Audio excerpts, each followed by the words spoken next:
Welcome. I'm here to present to you one thing that is based on my experience. It's called My Road to GraphQL with PWA in Magento. This is an interesting topic because it's something like we made something based on integrations with Magento 2.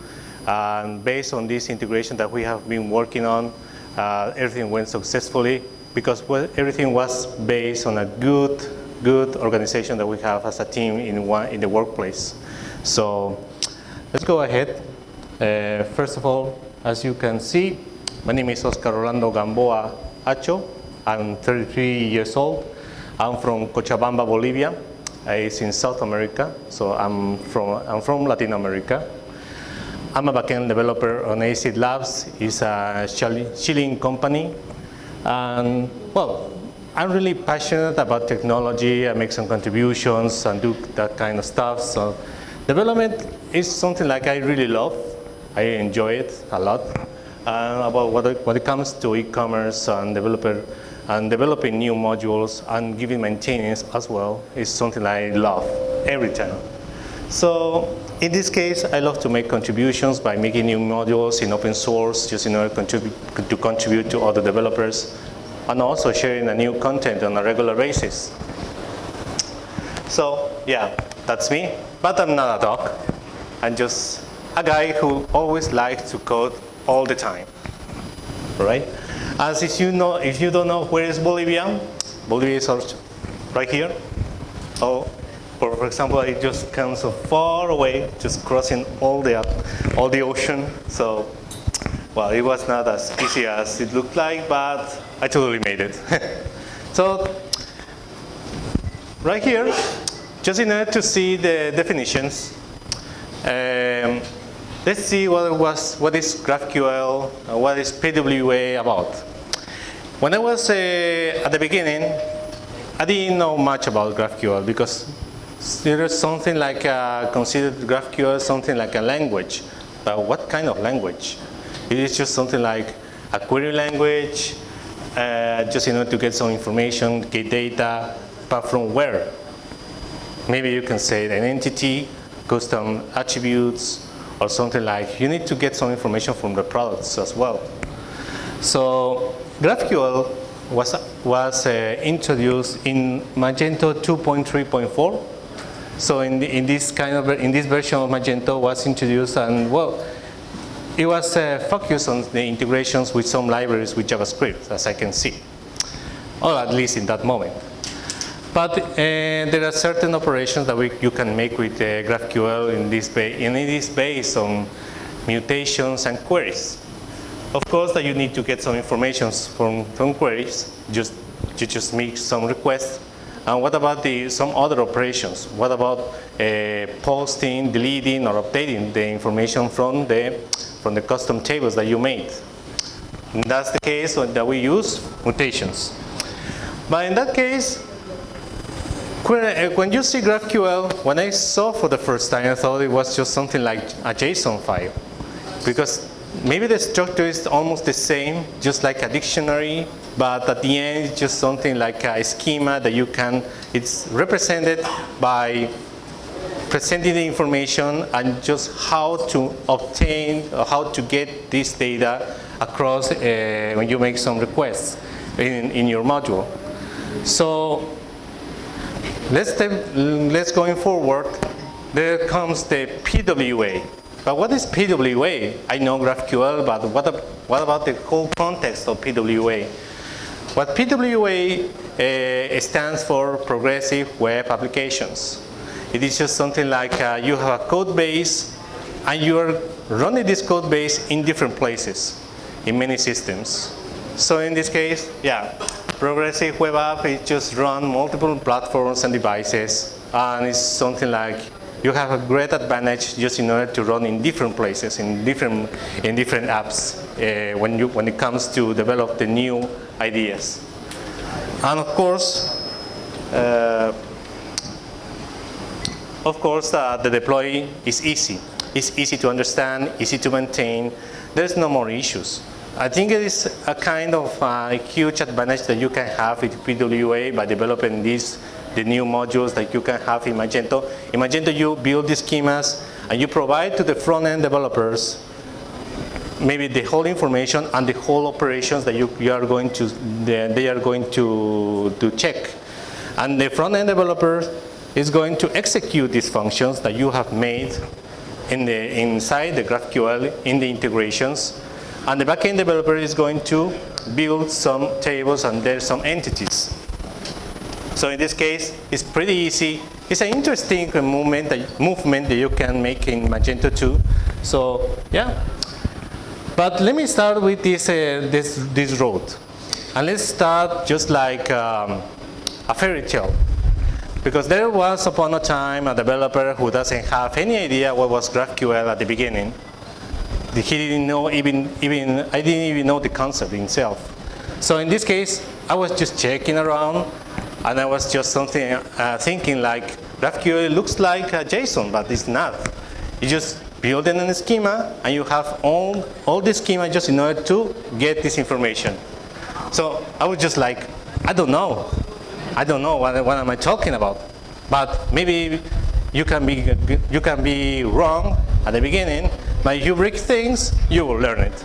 And that's how in Magento 2, you'll break it, but then you'll learn it, and then you're going to improve the performance of the system. And that's what it comes when we talk about integration. In the project itself, we'd say you need to make some integrations what you have in Magento, and you need to provide this what you have in Magento to, for example, a JS library. In JavaScript, for example, we can say, for example, a strong example was React.js. And React.js, of course, that has libraries that you can use with GraphQL. And it's a nice detail that you have React.js, and also AngularJS, and about Vue.js. But the integration with Magento is very interesting. And in that case, when they told me something like API, something like integration, I was thinking, are you talking about APIs? Are you talking about the REST requests? Because we can build the request by some REST requests. About SOAP, or maybe you're talking about Knockout.js. Of course that there are some dependencies with mesh storage that you can build. Of course that you can also in Knockout.js you can use jQuery just in order to use some AJAX requests. Yeah, of course.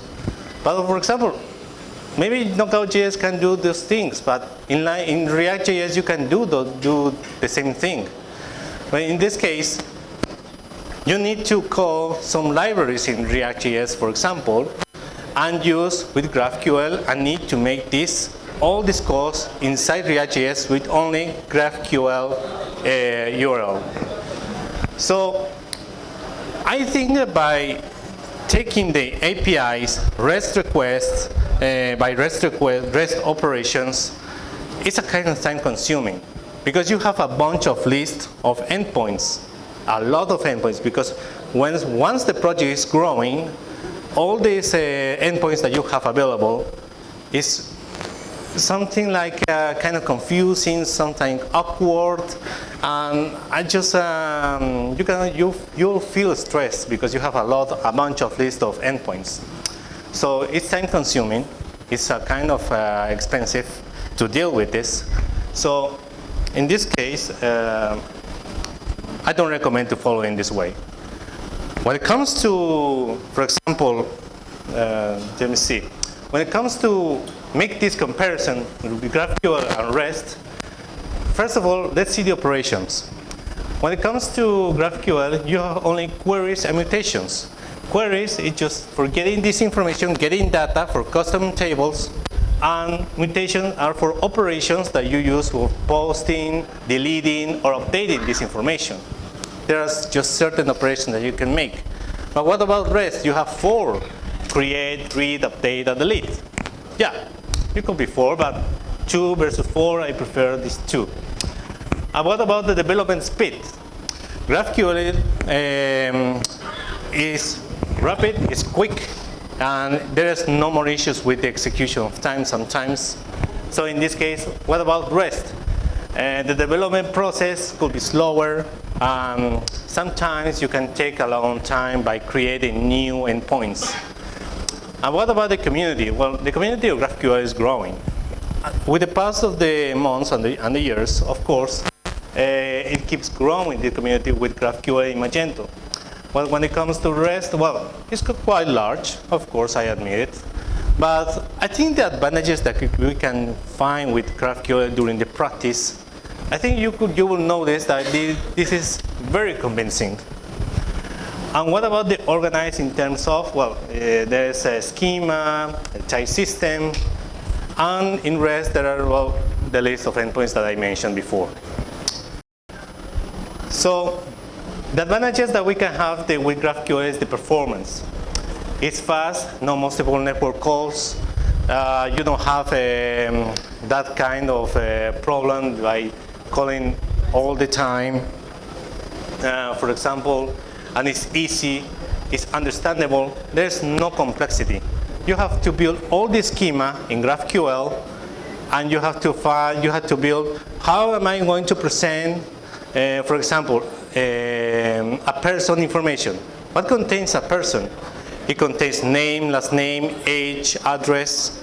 And what about the operations? I use mutations for this case. I need to add this information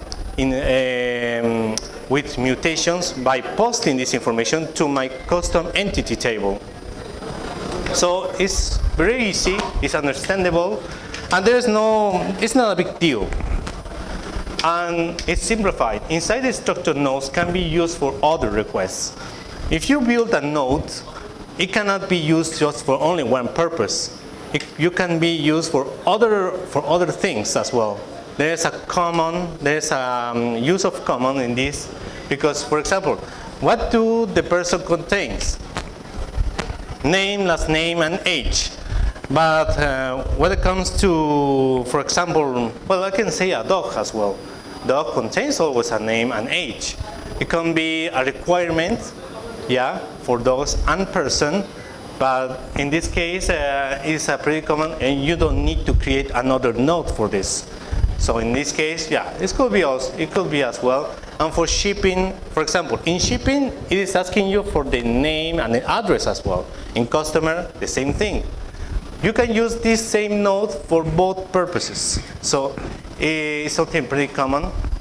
And the operations, as I mentioned before, yeah, mutations and queries, there's also a huge advantage because this is very simplified.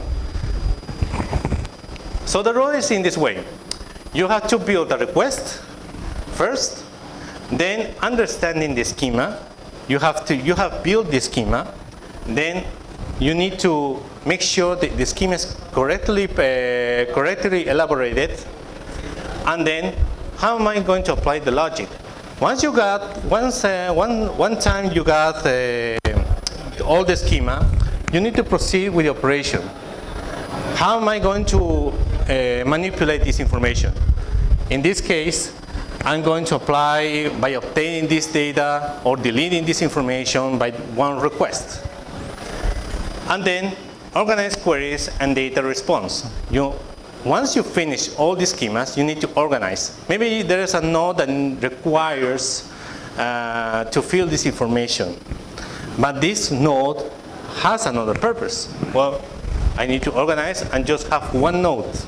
I'll tell you in a moment what I mean. And override existing queries in Magento, this is a good one. Magento contains, obviously, his own schemas. But if you need to add some information, for example, you need to add a complementary where overriding existing queries in Magento is very easy. Even Magento contains its own queries.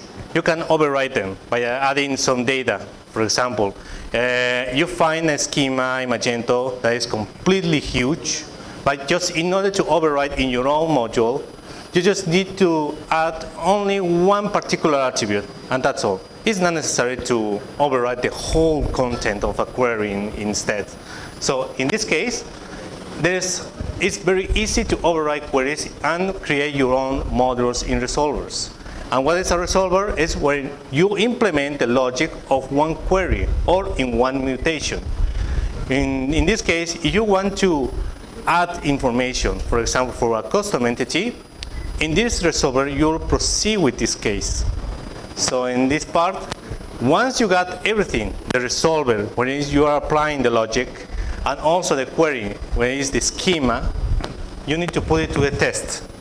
That's the end of the first road. So based on this, all the information, all the schemas in your own module is in schema.graphqls. So in this case, all the schema, all the structure are inside of this file. You need to build the schema, all the structure, and apply the mutation and the queries. Other solvers are just like the logic implementation. So that's all. I mean, it's not a big deal. So it's very easy and it's very understandable to proceed in this way. So here this is an example. For example, take a look at this. Here we have a product position response. The product position response is a node. This is actually a node in which you have the exit, the result that is going to print. And this is the result implemented in this query, set product position. Set product position requires an input. Requires an input in which it contains this node input, product category input. This product category input contains category, SKUs, jump, and node. And it is followed by the type of data and the description. The same here, the string and the type of data and the description. And what is this sign right here? It means that it's required. When you put this as an input, this is something that is required. You need to put this all the time. But this mode, it is not required. So it's the same if you apply it or not. So in this case, you see the type product position response, which is the output. The only that is required to appear in the output is the category. But what about the moved and not moved? Well, it's not required. It can show you, but it's not necessary. But it's an array, product position and product position. You can use the same node for both data, moved and not moved. That's a huge advantage that you have. And the product position is just like you have three data: ID, SKU, and position, which is an integer string that both are required to appear, but position is not. It's just an alternative. So that's a huge advantage. It's simple, just having this schema. It's just an example, and you can use the same node for both data. But you can play, for example, for moved. In this case, what I've done is just like it's going to show you the product position, but with these three ID, SKU, and pose. But with not move, I only want to see the ID, SKU. That's going to be a huge advantage because I'm playing with this information. So as you can see in the example, this is from Postman. And you know what is a great thing? The base URL that you have here, and then you just need to type GraphQL, and that's all. There's no need to use a huge endpoint right here, so it's not necessary. So in this case, well, we have a mutation, it's working with move and not move, and that's all. In this case, you can see in move, I require these three information, and this one, only the SKU. It's only necessary, I just want to see the SKU, and that's all. That's the great thing, just in order to use both nodes, but just playing around with this required and not required. Okay?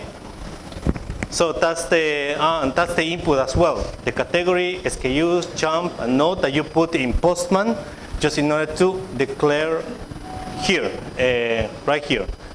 This is the input, and just playing around just here with of course, that you have to use the correct type of data here. Okay? So just moving quickly. The structure and architecture is just like in REST APIs with Magento, you have to use a module, of course, that you need to build in the file, in XML, all the REST requests. And in GraphQL, you just only need the GraphQL in the URL. Because in API, in REST, you need a bunch of endpoints that you need to have available. And in GraphQL query, for example, you can get custom data from custom entities. And then everything is in the module, and then you're getting this information from the database. And then all this information is traveling by GraphQL, and then it's going to pass it to the front-end developer who is building a React.js app, right? And implementation phase is like PWA with Magento Storefront. How is this working?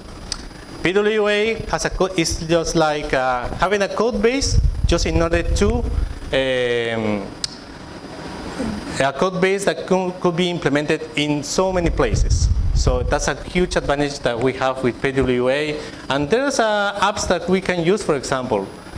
Uber has used, for example, the PWA. This game right here that was an example of this game, and also this application for just in order to rent some departments, and also Google Maps. There was a huge advantage that we can use. For example, these are nice examples that has been implemented with GraphQL, and based on this architecture with PWA, it's just like you have PHP, JS, React. All these requirements are working together just in order to work with PWA. You have the Magento GraphQL and then the Magento backend. Magento backend developers are building their own entities, their own tables. GraphQL, for example, me as a GraphQL, or as a developer working with GraphQL, I'm acting like a bridge. There's a backend in my side and there's a front end in my side, in my other side. I'm just providing the bridge in order to pass this information in order to travel to the front end. And the front end will receive this information. And the front end will execute the functions that the backend developer has built. I'm building the post information and the delete information. So I think, yeah, that's all. I think there are strong sides, but we can share this with the QA questions. So if you have any questions, let me know.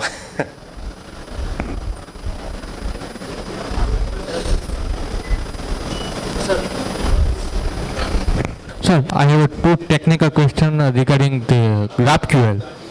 In one of your slides, you show the structure of the GraphQL. Can I see that slide? I want to explain my question.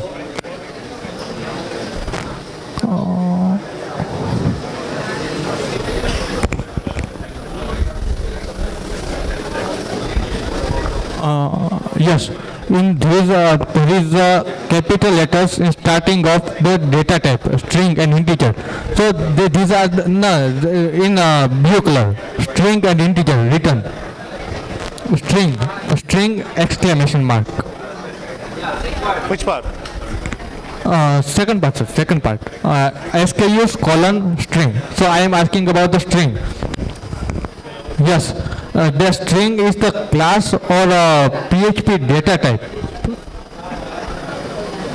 Yes, that. Is it because normally when we write data type in PHP, all are in the lowercase.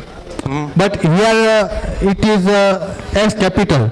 So it is mandatory that that type should be a class, or it can be PHP data type also. You're getting this information from a custom entity table.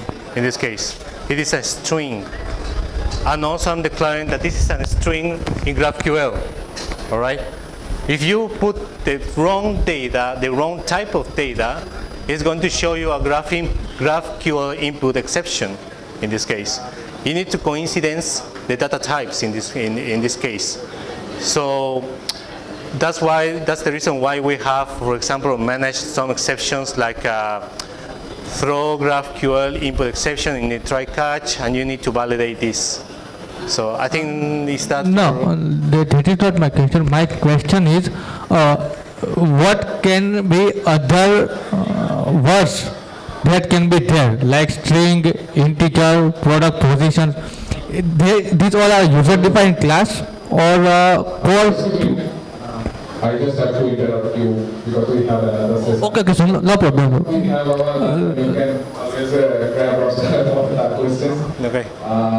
First of all, I will thank to Oscar for the great presentation on PWA.